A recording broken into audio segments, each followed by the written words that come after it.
కుటుంబాలను విడిచిపెట్టేయండి, భార్య పిల్లల్ని విడిచిపెట్టేయండి అని ఎక్కడా కూడా చెప్పలేదు.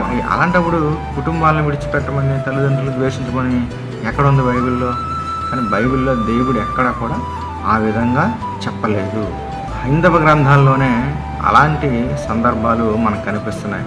కుటుంబాలను విడిచిపెట్టేమని, కుటుంబాలను విడిచిపెట్టి దూరంగా వెళ్ళిపోండి, మీరు సన్యాసం స్వీకరించండి అని మనం చదివితే తెలుస్తుంది.